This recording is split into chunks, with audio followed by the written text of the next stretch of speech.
Well, hey, it's classic movie banter. Ooh, so itchy. Now dig on this.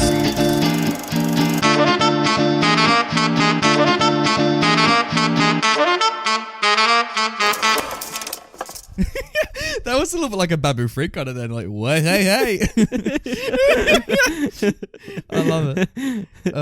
Hey, and welcome to classic movie banter. You know, that podcast where me, that guy Brenton, one. and that other guy over there, that guy Nathan, we talk about movies that are 20 years or older, 20 years, and we tell you whether they're still worth watching today or whether they're worth putting on a train in the subway and letting the wafty air from the subway waft up under a girl's dress. Because that's not a weird sentence at all. No, God, of course not. Nathan, do you know that there's a statistic that says that June is the month of the year when most people commit adultery? Really? Well, where does it say that, Brenton? It doesn't say it anywhere. I just made it up because today we're doing the 7-year itch. Whoa! 'Tis the season for adultery. That's what we should have said last week when we were talking about homes. We should have been like, adultery.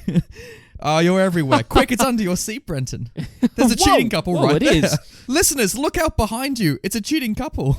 Nathan. Nathan. Brenton, the movie this week is definitely older than 20 years, wouldn't you say? You know, this movie came out in 1955, the 7-Year Itch. This week is the 65-year anniversary of the 7-Year Itch. Is it actually? Yeah. So if a couple in this movie were committing adultery, by now, Brenton, they'd be dead. Whoa. Nathan. We just went somewhere dark. Quickly, bring us back, Brenton. Nathan, I'm not sure how to segue out of here. So literally, there's no space. So Nathan, what I'm gonna do is I'm gonna ask you a very simple question. Oh no! For fuck's sake, I thought it was an odd numbered episode. I genuinely, until the second, thought you were gonna pitch this movie. God damn it! No, dude. No, but that's not the question I was going to ask, because the question I was going to ask is, do you know who directed The 7-Year Itch? Oh, yeah! That's right. We're going back to our favourite director, apparently, Billy Wilder. Billy Wilder, who also directed Double Indemnity, another film about adultery. Oh, no. Billy Wilder, is there something you're trying to tell us? But it's true. Mate. We had a good time with Double. So we're back in his filmography, Brent. We did have a good time with Double. So hopefully we have a good time with Itchy. Nathan, can you please pitch me The 7-Year Itch? Can you pitch me the movie? All right, Brenton. So there's this. All right. Hello, Mr. Executive, Studio Executive. I'm presuming the fact that you're a studio executive that you're very familiar with adultery. Am I right? Maybe. I see you sipping that monkey shoulder. I know what you're on. Well, tell you what. I want to make a film about adultery because, frankly, I don't think Hollywood glamorizes adultery enough, Brenton. So, here we go. There's this concept in psychology, Brenton, called the 7-Year Itch. And what it is it's this hypothesis that 7 years into a marriage, Brenton, you just start getting itchy. You get chicken pox all over and you want to commit adultery. You think the marriage is done. The chicken pox are coming. Got to get rid of them somehow. You know what I mean? Like Mate, you just got to swat them away. So 7 years into a marriage, as two unmarried men, Brenton, you and I are very familiar with this concept. And, there's a bloke in the 1950s. I don't remember his name, but there's a bloke, some generic white man. And he's got it, Brenton. He's got that 7-year itch. Hey, his name is Richard Sherman. Oh, there you go. The most generic white name possible. There's Richard Sherman. I don't know if there's anything generic about him, but we'll talk about that later. Come on, keep going. Maybe not him, but certainly this. Anyway, he's this guy. He's got a nuclear family. It's the 50s. You know, he drinks and smokes because he could back then, and he's thinking, hey, life is okay-ish, I suppose. But you know who suddenly walks into his life, Brenton? Who? Marlyn Monroe, the most beautiful woman in the 50s. Whoa, she just walks in. She just walks in, yeah. She's house sitting for the apartment above his. And she's like, hey, even though you're a married man, let's hang out. Let's drink a little bit. Let's hang out in your apartment and let's see if we can scratch this 7-year itch of yours. Whoa. What does Richard's wife have to say about all of this? She's not in the movie, Brenton. She's in it for maybe 2 scenes. And she's oblivious to all this. She's taken the son, Brenton. Thank you. Actually, that's integral for you to know on the pitch. She's taken the son out camping or something like that. They're away. For some reason, they're away for the whole summer. And apparently this is a tradition in New York back in the 50s that like various wives take the family away during the summer. So they're gone. And oh boy, does it test the husband and his fidelity, apparently. Would you say that Richard Sherman is a sane man? No, Brenton, for a variety of reasons that we'll get into. But this man lost his sanity from the opening scene. But I think it's presumed that he is the by Joe average kind of guy in New York. Even though he's not, but we'll get into it. That's an interesting hypothesis. Nathan, thank you so much for your pitch for the 7-year itch. Mate, I bloody hit it out of the ballpark and it's crashed into a window. Nathan, what did you think of the 7-year itch? Did it scratch that itch? It's a mixed bag of a movie, isn't it, Brenton? Whatever do you mean, Nathan? Please. I genuinely with you, I've been thinking about, I don't know how to articulate how I feel about this movie. It's all over the place, in my opinion, frankly. It's really interesting, this one, because it started and I thought, you know what, this could be a play. I was like, this could definitely be a play, like a Maybe stage because play. it is a play. Then I found out it was originally a play, and this is an adaptation from said play. And then I was thinking, I was like, wow, this is very much of the time. And then I thought, is it? Is it? Is it? Like, because this is kind of like a, you know, it's kind of zany. It's kind of, you know, satirical in a sense, and like kind of poking fun. It's allegedly a comedy. Yeah, allegedly. And it's kind of poking fun and exploring this idea of adultery and why men commit adultery and what goes through a man's mind when this occurs. And you know, and so it's kind of trying to explore this. And then as it went on, I was kind of thinking, I was like, oh, this kind of like, you know, we've moved on from this. And I was like, but we kind of haven't at the same time. You know what I mean? Like it's still interesting to Adultery's explore this. Still a thing. Very much. Yeah, so. like no, exactly. But so I was kind of conflicted at first, and then I was kind of like more on board. And then I was thinking, well, what's the source of humor in this film? And the source of humor is literally this main character, Richard Sherman, played by Tom Ewell or Ewell. We'll call it E-W. We'll call him Tom Ewell, and he plays this really zany, just kind of schmuck is what I'd class him at. He's kind of a schmuck, isn't he? Yeah. He's a bit of a schmucker. Good word. He's kind of funny. I liked his performance. I liked what he brought to the film. I liked him as a character. Around him, this film is still very much a play, so he'll start monologuing like basically to the camera a lot. My like God. the first hour of this film is basically a monologue where he's like considering all the options. It's just him umming and ahhing, going like, "Oh, do I fuck Marlyn Monroe? I don't know." Hey, like, it's just him like walking about the house to keep like, slipping over the bloody kid's toy like every third scene. Like, I don't know. I think this film tests patience, Brenton. In what sense? I don't know, because I think the film it takes a while for like the gears to get going on Marlyn going full like, oi, let's fuck, like kind of mode. Yeah, like it's. I kind of think it was like during that time it was taking time to get going. I felt like I was kind of in a daze, which was ironic, like because him. That's kind of what he's going through, and I was just kind of like taking this information in, like, you know, taking these jokes in and kind of being like, oh, this is kind of like not what I was expecting, and it's kind of zany and absurd and kind of fun. And so it was still, even though like nothing was really happening, it was still kind of like mildly entertaining at the same time. You know what I mean? Mildly entertaining, put that in the poster. Does that make sense? Yeah, I get. Like, I was entertained by him. Like, I wasn't like bored of the performance. I think acting wise, he did his job. But I just kind of wish I was watching this on stage. You know what I mean? As opposed to like in a film. Like, does this really benefit from being in the cinema? You know what I mean? It's not a very cinematic story. I don't think it's shot that intelligently or anything like that as well. Like, it feels, and I read an interview with Billy Wilder, and he said he kind of regrets doing the 7-year itch because apparently the play is very different. It's a lot more vulgar, and narratively it goes in a very different direction as well. And sadly, the code of like don't be too sexy came into full form at this time of cinema. So like, yeah, right. So he had to pull it right back as far as like the edginess of it. So Wilder probably signed on to do the play, you know what I mean? Like to do what he'd seen on Broadway or whatever. And he signed Ewell, who was like, you know, the guy that originated the role on Broadway. Yeah. And he's got Marlyn Monroe, and then he's got Marlyn Monroe.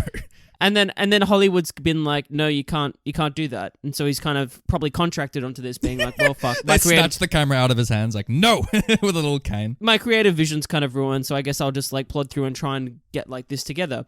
But at the same time, like, I guess, like, historically, it's a pretty famous piece of cinema because it has, like, you know, obviously a very famous moment from it. But did you know that going in? Did you know that moment was in this movie? No, I had no idea. Neither. Which I think we can reveal here. I don't think it's a spoiler at all because it's on the poster. Like, well, I mean, I did kind of reveal it as well when I said. But it's so funny because we both didn't know that scene was going on, and for me, when I was watching it, when she was standing, it didn't click until they were like, she was standing above the grate. I'm like, no. And it's funny because I was actually starting to doze off a little bit, and then I was getting bored, having a boring conversation. I knew it was going to happen as soon as they walked out of that cinema and she was in the dress. I was like, what? And I literally had to rewind to the scene before to like revisit like what was said in the scene before to be like going into this moment. Because like, again, like you said, it's just like mildly interesting conversation like going into it. And it's kind of an underwhelming moment when you think about it, like cinematically. What's also really weird is that like the famous shot of her like holding down the dress as like the wind's blowing up is not actually in the movie. Like, no. Like, it's like when the breeze happened, it's like the lightest breeze in the world. Like, and it only shows her legs. You don't even see a full frame shot of her whole body.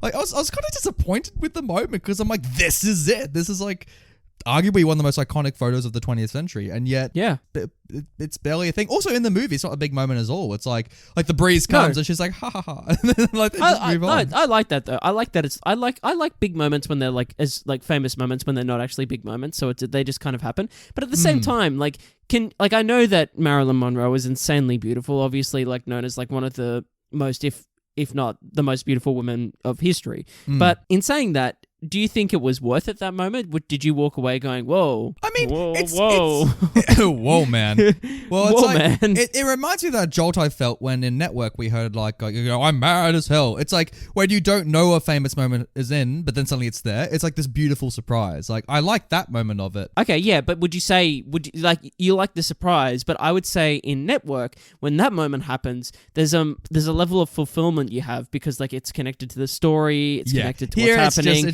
It's a literal breeze. Hey, that's a good one, Nathan. Well done. Well done. That's why they pay me the big bucks, Brenton. Well, Nathan, as you kind of mentioned before, you alluded to the fact that this is labeled as a comedy. And it's interesting because like Tom Ewell, when he won the Tony for Best Actor, it was for Best Actor in a Drama for this play. You know what I mean? So like... That's interesting. That's very interesting. Like... What's happened here? Wait, did you find this funny, dude? I mean, like, it was kind of... Like, I never, like, laughed out loud. But like I said, that first... Brenton never does these days. Oh. I'm a sad, sad man. There's the first one. It's been years. Yeah, I wasn't laughing, really. But I was kind of mildly... Like I said, it was, like, mildly entertaining that first hour of being like, oh, he's kind of zany. That's fun. I was only laughing because of how fucking awkward some of this shit was. Like there was some really and not because the film was deliberately being awkward in a comedic way, just because I think the execution was so awkward at points. I'm like, this is hilarious. People genuinely thought they were doing something here. Like, it's great. Like, there were things I didn't like a lot when it came to the humor. I think the biggest recurring jag that I hated was him cracking his neck. Yeah, that was a weird one, wasn't it? And I know why, doing some research afterwards. It's because, like, apparently Marlyn Monroe in real life, when she walks down the street, turns so many heads that they crack. That's what that alludes to. But I'm like, in the movie, it just comes off as so freaking weird. It's just random. You're like, oh man, this guy's like got early onset arthritis in his genuinely. neck. I felt concerned this isn't for good. him. Like, have you seen That's So Raven, Brenton? I'm going to throw a reference out there for you. Yeah, I have seen that. Do you remember that teacher that has the cracking neck? Yeah, vaguely. It reminded me of that. Of just this guy who cracks his neck for no bloody reason, and it just weirds out the whole room. I'm like, I don't need this. Yeah. It's not a good time. But who is a good time, Brenton? What did you... Is this your first Marlyn Monroe movie? It is. It's the first time I've seen her on screen. There we go. You've now seen Marlyn Monroe act. So what do you think? I don't think she's a great actress. I think she's in like I think like she's like in set, like obviously she's iconic. She's someone you look at and you go, wow. Like, she doesn't even need to act because, like, she just fills the screen with this presence. Like, she has an amazing presence. She does have an amazing presence, yeah. Acting, though, like, she does it. She's very serviceable in terms of, like, her job in this film and the role that she's playing. But there's, like, I don't know. Like, it's not...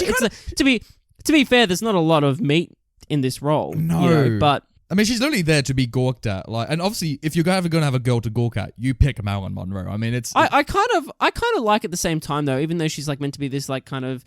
sexually, you know, like sexual being that's like, you know, basically like Brett is like touching himself as he says this. like it talks in like a very whispered, like sexy voice, like, you know, and like that's the character. I was kind of, what I enjoyed was the moments that she got to do comedically, where she kind of like got to break that for a few moments, and it was more in the like in there's a few like kind of dream sequences in this film, and it's more in those moments that I kind of really enjoyed, and I was like, it's cool to see her like not be that iconic kind of sex symbol, and be fun and funny. You know what I mean? And when she's funny, isn't she? Yeah, exactly. Yeah, I found I was laughing the most at her, and it's funny because she's so well known for like her having her droopy eyes, and you know, like her gaping open mouth, and you know, and she talks soft, and she's like, hey, yeah, it's almost like Michael Jackson-y, like the voice.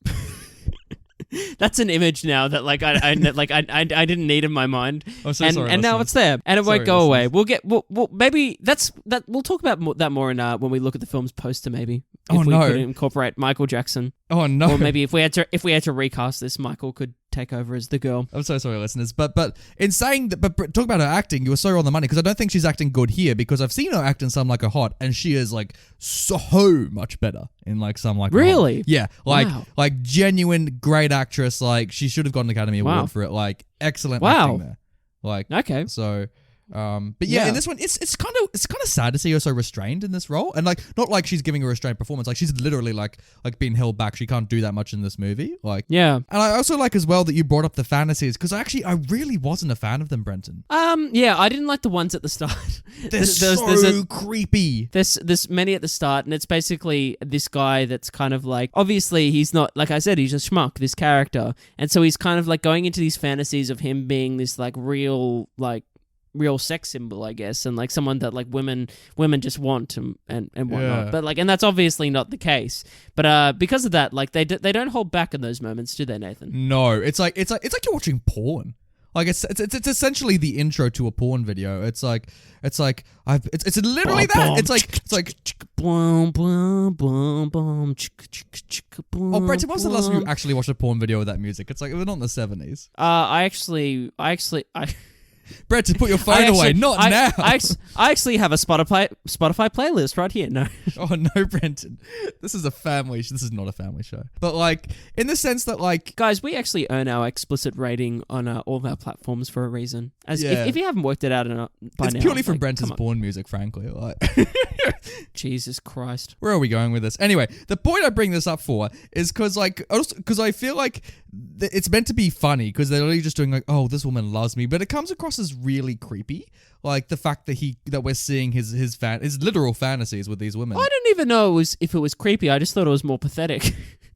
It is actually very pathetic, and I think it adds to it, because what maybe kind of like a little bit of it was the fact that he's so that it's done in a parodic performance. So like he does it very monotone, where it's like, no, you couldn't love me. I'm not the man for you. And she's like taking off her top, every girl on this fantasy, and like, oh, let's make love together. And he's like, no, Elizabeth, you can't touch me there.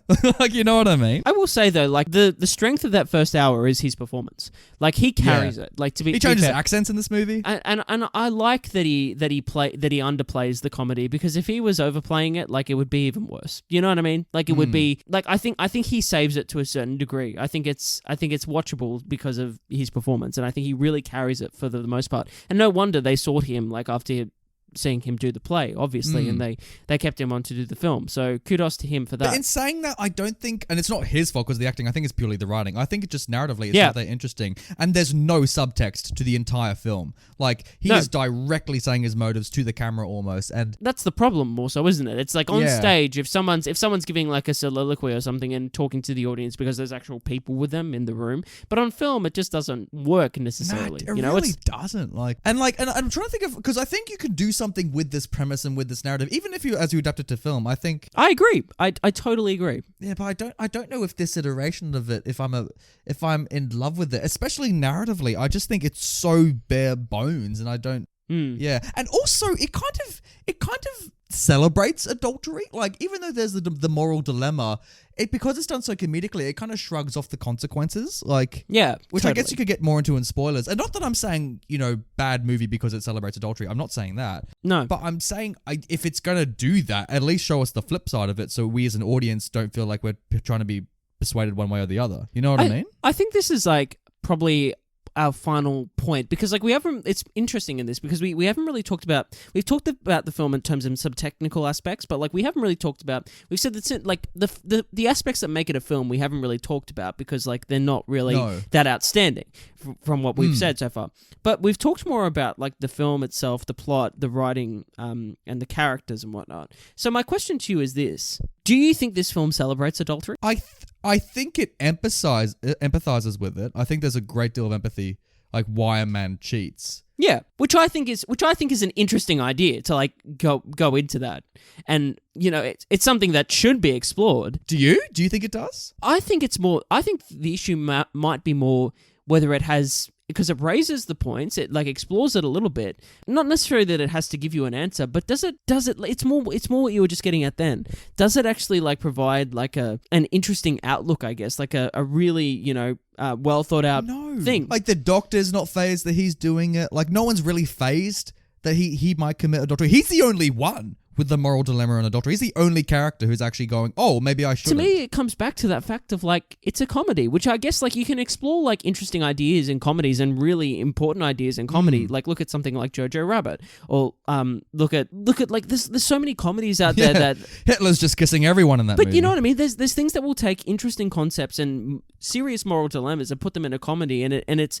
able to you're able to laugh at it because you understand the seriousness of the situation. Whereas for me, the problem with this is that I don't necessarily understand like you said, the ramifications of what could go wrong, one, and two, why necessarily he would do this apart from the fact that she's a pretty woman. You know what I mean? Yeah. And because we don't know that much about his relationship with his That's wife, it. because they leave in the very first scene, so there's no real setup And for his it. child. And his child. like, Yeah. But we see him, kind of not really a spoiler, but we even see him like trying to deny the fact he's got a kid at one point, and he kind of chickens out of that. So it's like, you know what I mean? Like there's something there. There's like the conflict's all there. Yeah. Like, all the setups there. I just think it's interesting watching this because in the back of my mind, what kept striking me was what was the intention behind this, behind Wilder, who we've seen do Double Indemnity. And I think like you told me before when you told me that little fact of like maybe he wanted to do something more with this. Maybe, like this is the blueprint, and maybe there's something more in there that he wanted to get at. I think we're seeing a Spider-Man 3 scenario. I think he got Sam Raimi. Oh, yeah. You know what? I think Billy Wilder, he went to MGM or whoever made this. Fox. No, yeah, because it's his only Fox movie. That's a fun fact. He went to Fox, and they're like, okay, you can still have Marlyn Monroe, but you got to put in Venom. And he's like, I don't want Venom in this movie. And they say, but Venom's the most popular character. Well, you got to put Venom in the 7-year itch. And so he's like, great. I guess I'm going to have to compromise with the studio. Do you think he originally, Billy Wilder in the 7-year itch, he just originally wanted Ben Kingsley as the Vulture? Absolutely. I think it wasn't going to be a pot plant that fell off the balcony. I think it was going to be Ben Kingsley in his suit. Yeah. Well, makes sense. Well, all that being said, by the way, it wasn't Ben Kingsley that was going to be in Spider-Man 4. It was going to be John Malkovich. Was it? I thought it was Ben Kingsley. No, mate.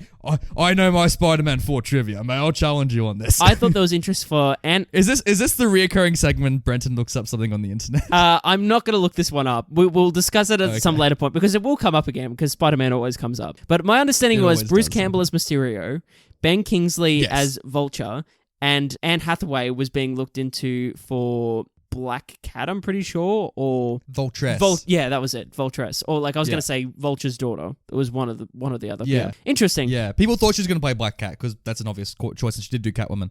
But no, she was going to be Which, thinking about Spider-Man 4, and that script does exist, by the way. There is a Spider-Man 4 script out there. I know. Apparently, it's horrendous. I've heard that it's not great. No, but you still want to read it. Nathan, I just want to watch Spider-Man 2 now. God damn it, far out. What have we done, What are you Brenton? doing? Well, that leads us to the final point. All that being said, because we've said a lot so far about this film. You're fond of me lobster, ain't you? Do you want to rate it? Yeah, what would you give it a thumbs up or a thumbs down? Well, classic question. If I never know the answer to that, I always just ask myself the simple question: would I put it on Thursday night? Like, would I recommend it to people today? And to be honest with you, no. I don't think I'd do it for either. I mean, would you? I think this film is entertaining enough.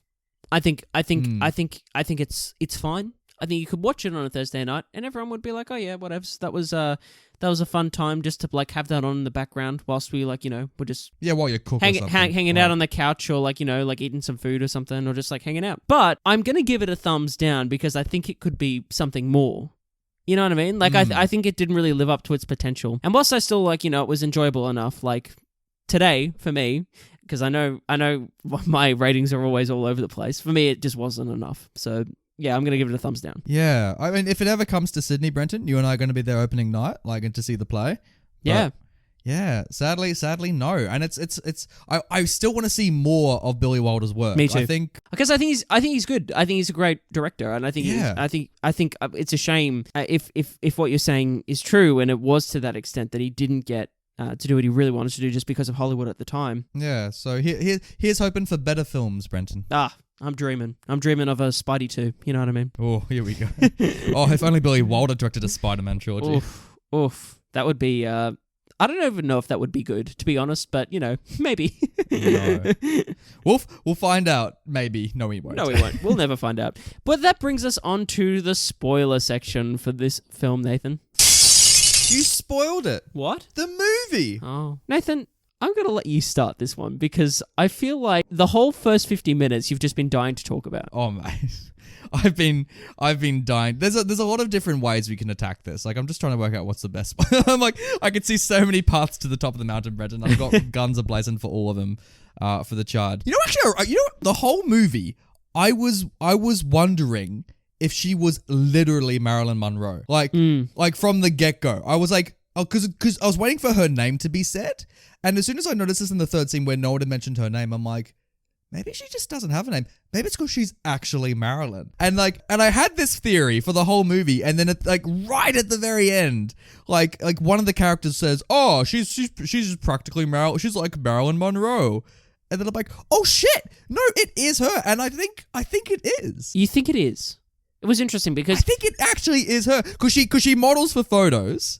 Right. Like early career Marlyn Monroe, where she's maybe just a model at this point. Yeah, okay, yeah. Could it be her, Brenton? Could it be Marlyn Monroe? Potentially. I had an interesting question as well about her. Oh, okay. And her identity. I was wondering at the start whether she even existed. Because this guy's clearly... Because it's like imagination is brought up a lot in this film. And unfortunately, my theory is thrown out the window. They joke at it. Yeah, well, it's thrown... My idea is thrown out the window when bloody... Who is it? The rug man, whatever that guy, that weirdo keeps. Yeah, he notices when he rocks up and he sees her. I was like, "Fucking hell!" It would have been really interesting if like she was like a figment of his imagination. It was like getting at a deeper issue, like with him, that he was like where she represented the edge. Exactly. Yeah. See, that's immediately a much better fix. You know what I mean? Brenton. I was just like, oh damn it! Like when that weirdo... You should write a new script, Brenton. Hey man, I'm not saying anything. I'm just saying that I'm halfway through it. No, oh Brenton, you're finally handing something in.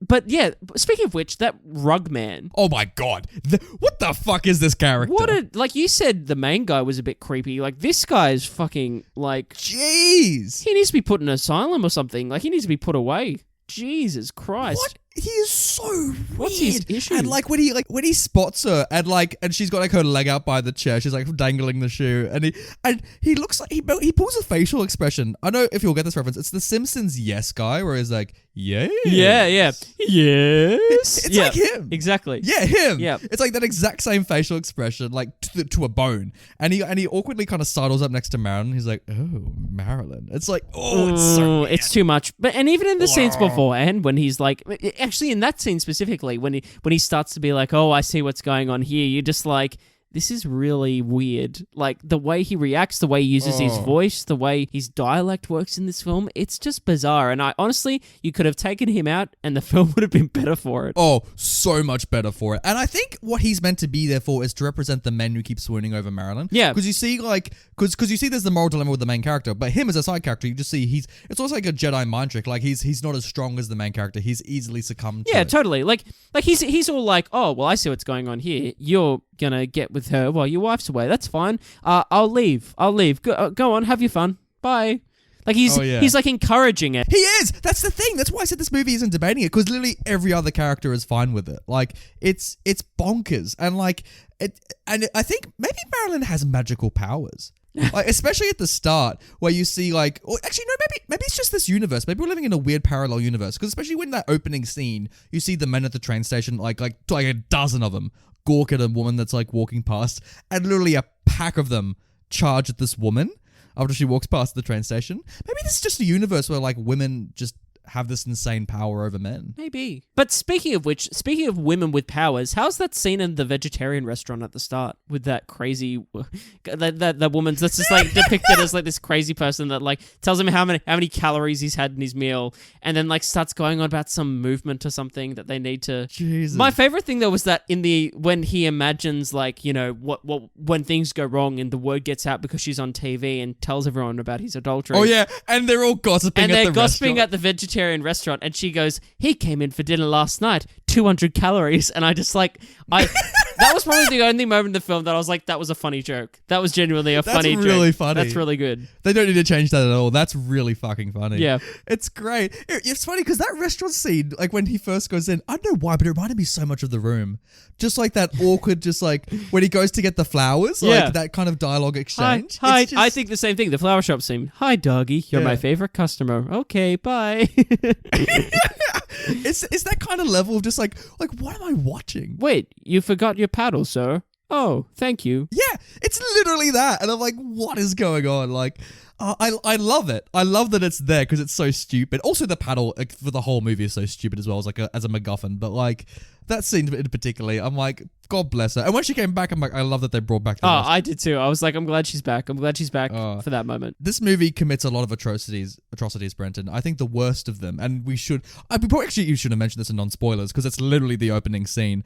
Why? Why are there painted Native Americans in this movie, Brenton? And it's such why? a weird opening because it's like it's just basically making the joke of like, we're going to open on something really random, and then the film's actually not about that. Psych, it's actually about this. Yeah. And it literally says that. That's the joke, and that's fine. That's as a concept, that's fine. What's bad is that you like go, oh, here is a bunch of like Native Americans that like we're just gonna. Yeah, I think he calls them Indians. I think in the 50s they did. We're just gonna butcher their culture for a couple minutes for a bit of a laugh, and then we'll get on to the real movie. You know what I mean? Like it's Jesus, and it's the most like obviously painted white actors. Like it's just it's and it's just to establish that men have been looking at women like all over history, and it's like really, and this is the one that you pick to illustrate that. It's like he was like, and in New York nothing has changed. It's like, what are you doing?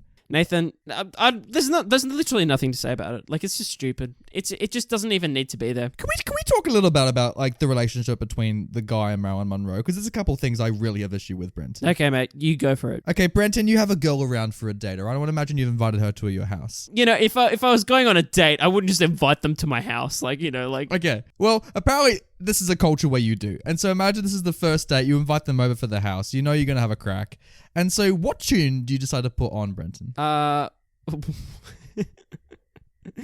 music would you select for this encounter? my mind just went back to my Spotify playlist actually. So Brenton, enough of that. But and honestly, fair. This is the 50s. He maybe owns like maybe 5 records. But would you put on the classical music that he chooses? No, I probably wouldn't. No, it's such a random choice, and it's Unless it came up in conversation that we both had like, you know, a joint interest, and we were like, hey, let's listen to some Mozart, and you just pop it on, and you're like, hey. But even then, like, where she's like, oh, I know nothing about music, and then she's like, okay, so he puts on the track, and she's like, oh, I think this is classical. It's like, well done, Marlyn Monroe. It's like, well done. But I think the only reason they put that music in the movie is to set up the gag towards the end, where like he knocks it and like it starts playing the dramatic music. Probably. Maybe. Or maybe it was to show that there was like maybe it was to show like the optimist in me is like, maybe it's to show that there's like a difference in obviously like age, there's an age gap, they don't really share many interests. They're two completely different people that have maybe just like a common, you know, they're both probably lonely and that's probably their common denominator. Yeah. But, you know, maybe it's just to signify that, you know, they're not alike and they don't have similar interests in a lot of ways, you know? No, they don't. But I get your point.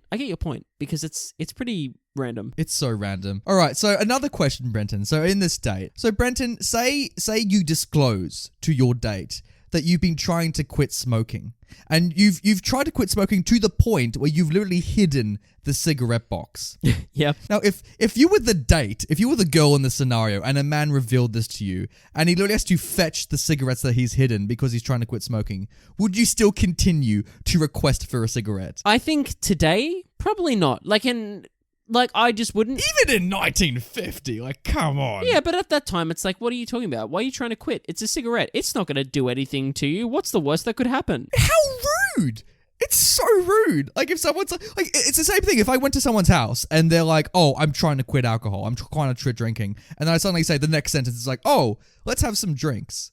You know what I mean? Yeah. Like, it's so disrespectful and completely unempathetic. Your point is valid.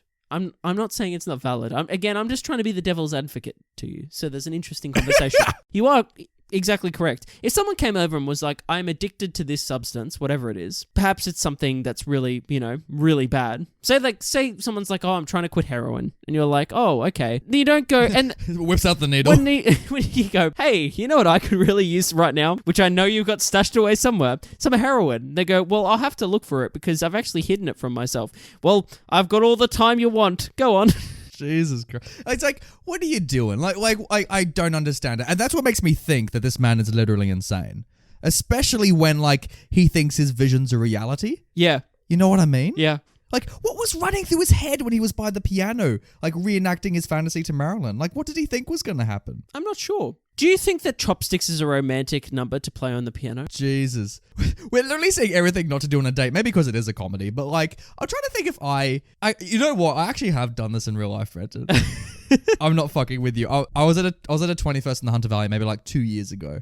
And this is the whole story to that. But during the night, it was in the middle of a vineyard and we all got drunk and they had a piano there. Right. And there was this girl who I found really pretty and she's like, oh, hey, can you play the piano? In this way, if you play piano, I'll like you even more. So I was like, yes, of course I play piano. Brent, I know how to play a fucking piano. Who does? So we sit at the piano and she's sitting next to me and she's like, well, go on. And I think she's holding a champagne or something like that. And I'm in a suit. And so I look at the piano and I'm drunk off my mind. And I'm like, fuck, I gotta play something. So I don't chopstick it, but I just start playing chords. Just chords. Just maybe just a C major, then maybe because that's all I know how to do, then maybe an A minor. And she's starting to get into it. And so as I'm doing these chords, I start to play a slow version of Hot Cross Buns. But a really slow down, like that B-A-G. It'd be a B major with a B, then an A minor with an A, and then a G major with a G, and it'd be just that. But I was doing it so slow, and I think she was so intoxicated that she didn't know I was playing Hot Cross Bun. So she was getting into it. And then, Brenton, as I was doing this, out of nowhere comes my mate Logan. One of my best mates, Logan. We mentioned him on the podcast. Shout out to Logan. Good on you, mate. Now, Logan... he plays the piano perfectly, Brenton. I know he plays the piano. So once he hears me playing this tune, he comes over and he literally pulls me off the piano and he sits down and he starts playing this amazing rendition of God knows what. I think it was Elton John or something like that. And it was literally this thing where she looks at me and then she looks at him. And then she just stays looking at him. Nathan, at least you tried. But you know what the solution to these problems are in life, Nathan? Piano lessons? That, and also just being honest, because Nathan, you play other instruments, don't you? I'm not going to whip out a fucking viola in the middle of the middle of a 21st in the Hunter Valley at a vineyard, because obviously I carry my viola with me in all places. I would pay you good money to play Hot Cross Buns on the viola one day on the podcast. Oh, thank you, Britt. That's not going to happen. There is literally no scenario where that will ever happen on this podcast, Britt. No scenario ever. Unless we did Fiddler on the Roof or something like that. No, I reckon we do Amadeus. Oh my God. I've seen Amadeus, Brenton. That's not a good movie. Oh, have you seen it? I have seen it. I kind of want to review it on the show. Oh, don't. No, shut up. We're not talking about Amadeus. We're going to. What's that laugh he does in Amadeus? It's like, ah! You know that Mozart laugh? Like, Well, I haven't seen the film, so that's why I want to. I want to watch it. No, thumbs down already, Brenton. Don't watch it. It's like 3 hours as well. From what I understand, it was very well critically received. This was critically received as well, Brenton. Like, well, hey, I'm gonna put it out there now that I want to review Amadeus on the show, and I'm going to subject you to it. And for the opening gag of that episode, you were gonna play Hot Cross Buns. Okay, there's even more reason for me to say no. I don't want to fucking dig up my viola and have to do this shit. And like, there's gonna be no context for it aside from this episode. So if you listeners have listened into this episode, as soon as Amadeus is coming, like, I guarantee you, Nathan will play Hot Cross Buns and the viola, and that will be the opening gag. Don't make promises on my behalf. Oh, it's not on your behalf. I'm promising our listeners from my behalf as a host on the show that this will happen. I'm so upset. We'll review Amadeus, and it might be a shit film, but hey, we're gonna review it. I'm upset by all of this. This is going in a direction I didn't want, Brenton. Nathan, is there anything else that we need to... We haven't even got into the spoilers. We haven't even There's so much we need to talk about. Jesus. Okay. We need to talk about... Can we talk about the... Okay, this is something I really want to talk about. Can we talk about how that man mixes a gin and tonic? Yeah. Yeah. When he's just like in the corner and he just starts like throwing shit in. Oh my God. Like, it is genuinely hilarious. It is amazing. I also like... how he prepares anything. It's like how he prepares breakfast. His coffee? He spills shit everywhere. And he's spilling it everywhere. He's like burnt his toast to like black and I love nothing. that scene. Is there toast in there? Nope. Is there coffee in there? Nope. And then he tries to butter this like burnt charcoal, basically. And he's like, yeah, it's fine. And it's so funny that someone else points it out to him. Like, I think it's like his secretary or something says to him like, oh, like, and like mentions him about like, shall I organize like breakfast for you or something? He's like, what, do you think I can't like do breakfast? Like, do you think like I'm like, I'm that incompetent that I can't make my own breakfast? And it's like, clearly he can't. He spills that coffee everywhere, dude. It's absolutely hilarious. I would not trust it. The fact that Marlyn hangs about, like, it's just ridiculous, frankly. Like, he should have sued. Like, when Marlyn first rocks up and she's like, oh, geez, I knocked over a pint. You could sue me. There'd be lawyers. Like, he should have just sued and just had to get out. You know what I mean? Like, yep. Roll credits. Maybe. Okay, here we go. Let's combine two films. Let's combine A Few Good Men and The 7-Year Itch. And basically, Tom Cruise rocks up and he's like, "I'll defend you, Marilyn." And then we get into it. We get into a good court drama. Can we throw in just a little taste of Mission Impossible 2, Tom Cruise as well, just so he's got. Yeah, absolutely. He's got the look. No, he pulls up on a motorbike from MI2, and he switches into the suit. Yeah, absolutely. And you know the lawyer that's going to represent the guy? Sorry, I forgot his name. What's his name? Richard? Who? Richard Sherman. Do you know who's Atticus Finch? He's going to rock up and he's going to be all like, he's failed the case in Mockingbird, so he's like, fuck, I gotta take this other dirty work. Like, yeah, I gotta go to New York, and he rocks up and he's like, do your duty. He brings the kids with him for some reason. It's just like, yeah. Nathan, we're making another the classic movie Banter cinematic universe. It's building, is a good time. No, we could set this in the Babe universe. Like, that could easily all happen in the Babe universe. Sure, yeah. Absolutely. Maybe like the goose flies past as he's on his way to Sydney or whatever it is. Like, he's like flying along that jet. Done. It works well. Nathan, the moment I thought that Richard Sherman was insane was the moment that he imagined that his wife rocked up. He had a fantasy that his wife rocked up. When she force ghosted. Knew that Marlyn Monroe's in the apartment. She pulls out a pistol and she like shoots him like 7 times with this revolver. What is going on? And then he's literally lying on the couch being like, oh, I've just been shot by my wife because she came into the apartment and saw you. And Marlyn Monroe's like, if I was Marlyn Monroe, that's when you just back out of the apartment. Like, this guy is fucked. Like, I need to. But she's like, look, I opened up our roof. And she's like holding a little hammer. It's like, oh, but you knew it was a dream sequence like from the second she walked in, right? Like, I don't know. Because really? Again, there's other characters that rock up and see her and interact with her, and you know what I mean? Oh no, but like the wife being a dream sequence, like you knew that was. Oh yeah. Oh yeah, absolutely. You knew that. Yeah. Force, like you said, Force Ghost, when she's like sitting there and she's like, haha, you've got such an imagination. He's like, fuck off. Oh my god. I kind of wish she was a Force Ghost. She's like, from a certain point of view. It's like, this isn't cheating. It'd be great. Be great. No, she rocks up and then Alec Guinness rocks up and they're both like consulting, like Kronk's angel and devil. Like, then Mark Hamill rocks up and then like they bury some lightsabers in the sand, and then like Hayden Christensen rocks up and he's like, I don't like sand. It gets everywhere. It's coarse and rough. The guy asks Marlyn Monroe like, oh, what's your name? And she's like, Marilyn Skywalker. Da, da, da. And then like BB-8 rolls in, like he like clunks down the stairs, and it's like the Force theme starts playing, and then like the film just ends. Roll credits. Oh my god, we need to get to some special segments, Brenton. Special segment.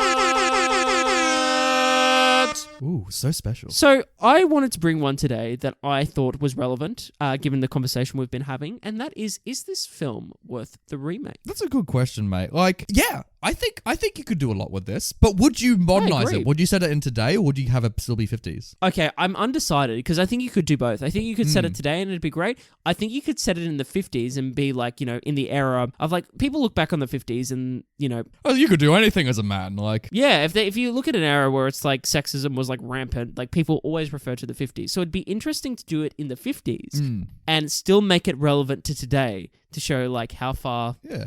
And to show a man has a moral dilemma in the 50s of cheating. That's it. Yeah. That's it. So I think there's I can't. I'd probably need more time to really think about which one I'd want to see. But I think you could do both and they'd both be successful. And as a film, like you want to see it be more cinematic, like. Yeah, absolutely. Yeah. Maybe we could keep cutting back to the summer camp. Like that's it. Maybe, do some beautiful cinematography there. Sure. Maybe like the wife and the kid are going through a subplot like The Revenant, where like, the camp's like being like attacked and like they got to like get back to the city. And meanwhile, he's like, what? Do I sleep with Marilyn? And it just like changes tone every time we change plot. Like. So when he leaves at the end with the paddle to go give it to them, he rocks up and like the lake's been like obliterated. Everyone's run away. Dude, what if this was post-apocalyptic? What if like as he's in the apartment the whole movie, this zombie apocalypse is just going on outside, and it's not till the end of the movie he realizes. So like he says, "No, I will not cheat. I'm going to see my wife." Opens front door. Boom, zombies. Let's do it. We've remade it. Done. We've got the premise. Done deal. Brenton, would this work as a video game? I think this would be such a fun dating sim. This would be amazing, wouldn't it? Yeah. Oh. Like it's like, do I or don't I? Like, do I? Yeah, just all dialogue trees it. I'm gonna select this on the dialogue tree, but oh no, she's taken it a different way than what I intended. Oh no, what do? Do I jump out the window, or do I run and get the rug man? It'd be great, and I could even see as a video game where they could get the likeness rights to Marilyn, so they could like put her in a PS4. And like, you're controlling the level of the breeze. Actually, maybe not. Maybe you shouldn't be doing that. Yeah, maybe not. Maybe not. Maybe not. Maybe that's a step too far. But the romance thing. Oh, when he gets into the fist fight at the end, they could like turn into a little boxer thing. Like, sure. There's lots of gameplay options in this. You know what I mean? So much, yeah. Make it a cooking game. So much. Just like how to mix drinks. Don't do what this guy does. Yes, Nathan. Yeah, you have some puzzle solving because you've got to gift wrap a paddle. How to gift wrap a paddle. What an idiot. When he tries to wrap the puddle with like the bag and he just puts it straight through. It's like, what were you doing? I know. He was onto something there when he put that around. I was like, okay, cool. Just get some string or some tape or whatever and wrap it around that. You'll be fine. No, fucks it up. Yeah. But we've all had that moment where we fucked up wrapping on the first go. Oh, mate. I fuck up on every go. Brenda's got wrapping around him now. It's like, even I can't get it done here. It's like in The Grinch, that great film by that cinematic masterpiece by Ron Howard. Oh God, when we're still 6 months from Christmas. Hold back, buddy. when the Grinch like wraps little Cindy Lou up in Christmas wrapping, and she's like in the post office and she's like wrapped up, and that's me at the moment. I'm like, Dad, please unwrap me. And then he unwraps her and he's like, Dad, you've been practicing your Christmas wrapping? Oh, honey, I'm so proud of you. That's a little tease, by the way, God. Ladies and gentlemen, for when we'll be reviewing The Grinch. This Christmas, come along. Oh, hopefully I'll be dead by then. Jeez. Nathan, speaking of Christmas, did these characters learn the true meaning of Christmas? That's the best segue you've ever done in this show. Dude, thank you so much. That's why I get paid the big bucks. Oh, let's be honest. We're both getting paid. But we both can't be paid the big bucks, Brenton. Exactly. Did they learn the true meaning of Christmas? Absolutely not, Brenton. Like, I guess the main guy did. No, like he has some, he gets some optimism at the end. He's running off. He's learned that he still gets a lot of kisses from her before he goes. Yeah, she's like, take this and don't wipe it off. And I was like, whoa, what are you doing? Yeah. What do you do? By the way, her character like arc is basically like, oh no, I like married men because I don't have to deal with all this bullshit. And then by the end of it, she's like, oh, still bullshit. I kind of want to, kind of want to get with you now. And it's like, what? She's so inconsistent. But you know what? She's so ditzy, you kind of just ignore it. You think she's just in the clouds, you know what I mean? Like, no. I think she's a lot more intelligent, than probably, and I think that's to do with Marilyn's performance probably as well. But like towards the end of this film, she's like, I still kind of like her, but I get she's meant to be a bit ditzy. But like, what does she do that's like really dumb in this movie? Nothing really. To be honest with you, her actions aren't that dumb. Like, in fact, the dumbest character is easily the rug guy because he's the one that drags the body off in the end. Exactly. Yeah, it's not her. You're right. You got a good point. I guess she learned the true meaning of Christmas. Maybe she is like a metaphor for Christmas, and he has Go on. and no, I'm not. I'm not gonna go on. I'm just, you know what, Nathan? Let's get into the next segment. Let's get into what steals this movie. Ooh, it's blinding. Brenton, what steals this movie? It's a segment where you or me we'll take a frame of them. We'll take a screenshot of a film and we'll put that on our YouTube or Instagram. Links all below. And we'll do it because it's either really funny or beautiful. This still this week.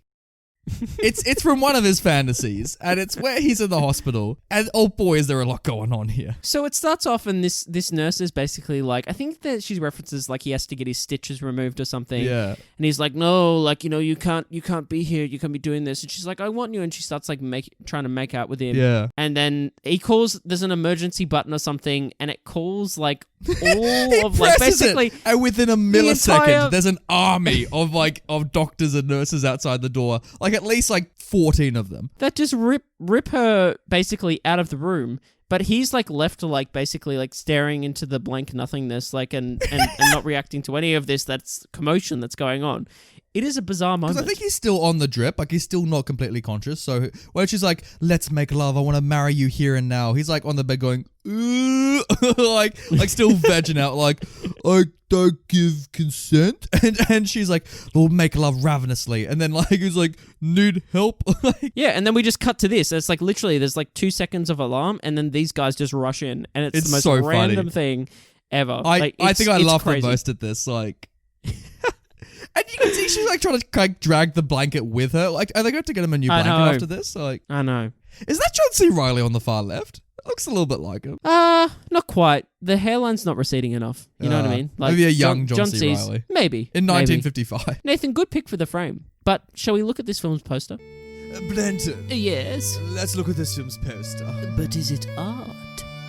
So Nathan, here we are looking at the poster for the 7-year itch. And it's like we've turned like 90 degrees and go, and here is the poster. Like, basically, it is an image, a painted image showing Marilyn Monroe in that famous scene where the wind from the subway blows up under her skirt, lifts it up, and she's all like, ooh. And then it also has the main character, Tom Ew, as Richard Sherman, and he's kind of like been photoshopped, so he's like painted that he's like a third of the size. Yeah, of he's Marilyn like a third Monroe. of her height, just like next to her. And he's just kind of looking back over his shoulder, like, "Hey, am I gonna commit adultery or not? What am I gonna do? Hey, the 7-year itch, I got it. What do you think, Brent, of this poster? That's a bit shit. It is, because all you need... You know what? It could be good. It could just be her. You know what I mean? That's like, it could just be her. Yeah. Get rid of him. Get better font for the title. Like, I don't know what that is. Did you like the opening kind of square thing? How it's like opens with the squares and it closes with the squares? Like, I mean, it was alright. I think Monsters Inc. did it better. I think Monsters Inc. did. Okay, should have just been the Monsters Inc. opening. Just like the doors opening. And it's just like the letters jumping out. Like Exactly, Nathan. Spells 7-year itch, and like the parents like, wait a minute, we put in the wrong movie. Like, God, I love this show, Nathan. I love We're it dickheads. too. All right, let's keep going. Title talk. Ooh, it's the title. What was there a 7-year itch in the 7-year itch? Yeah, there was. I mean, he had it, didn't he? Like, he had the inflection. He was ridden. His hand was shaking and everything. Oh, yeah, Christ. I don't know. What the fuck was going on there? I have no idea. I think it's his cigarette withdrawal, maybe. Hey, that's a good idea. Probably the absence well of done. nicotine. I don't know. Maybe go for a real, like, Stanislavski performance where he has to quit smoking. I don't know. Anyway, but I think what this film is what a great fault of this film is that the title kind of bogs down the movie where he keeps referring to the 7-year itch. And you see him like trailblaze through those books and it's like, wait a minute.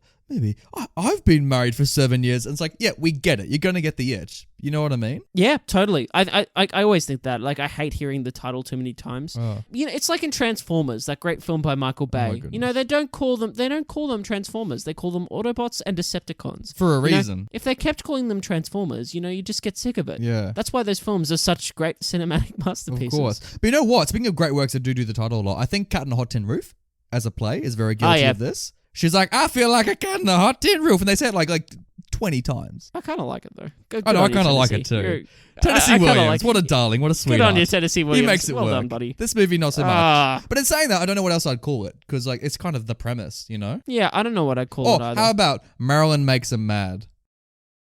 No, I like 7 Year Itch better. Moving on.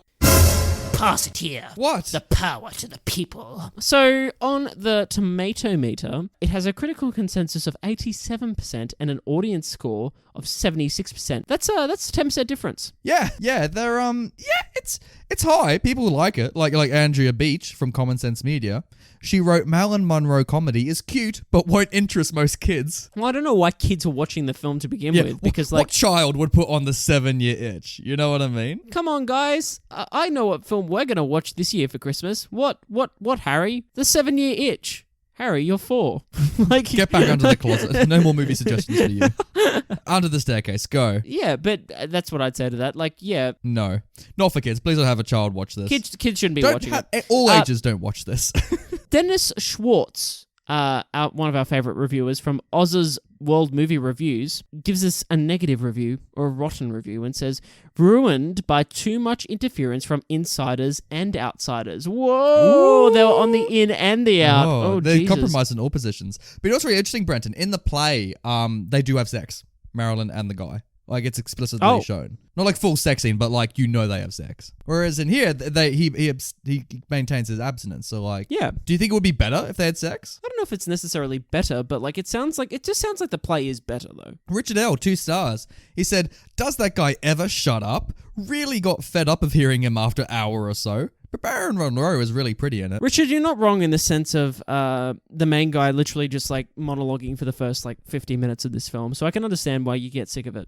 But you know, you got to do more in a movie than just look at a girl. Like, Yeah, exactly. Exactly, Richard L. Joa H. says, what a bizarre movie, but I guess it's a classic 50s movie, so I have to take it for what it's worth. That's a weird sentence, but let's continue. It would have played better for me if the guy was a bit more attractive, but what do I know? Jesus. oh, these reviewers, I love it. I've got nothing to say to that. Just stop thinking about looks, people, when it comes to movies. It's more than just looks. Yeah. Oh. But also, what a bizarre, but I guess it's a classic 50s movie, Yeah. so I have to take it for what it's worth. What is a 50s movie worth, Joa H? I know. That's the point we do this podcast. Don't just dismiss of it because I'm like, oh, it's the age. It's like, no, you shouldn't just go, oh, it's just being weird because it's 50s. Like, no. Yeah. Willow Tree 66 wrote on YouTube, I was just 3 years old when she died, but that was good enough for me knowing that she was alive when I was born, referring to Marlyn Monroe. That's a bit creepy, Willow Tree 66. Yeah. Elvis Wang says, how does his beer stay intact when he slipped on a roller skater? It's a good question, Elvis Wang. I'm not quite sure what the answer is, but how does he slip on that toy so much in that movie? Like, you know, in high school when we all had to do physics in year 10, yeah. maybe like they should do this in schools. Like they play a clip from the 7 Year Itch and then the kids have to do an experiment and like work out what could go wrong and whether the liquid in the bottle would actually stay like in the bottle.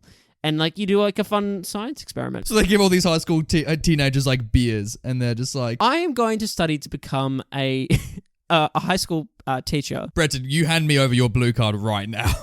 Like, Just so I can teach physics and get those kids to find out the answer. And when I do, I'll let you know, Elvis Wang. lastly, from Lady Steph, where she's talking about the breeze scene. She says this scene was iconic, not just in itself, but for the shooting of it. The director made her do several takes on the grate, and a number of them had her just going above her head.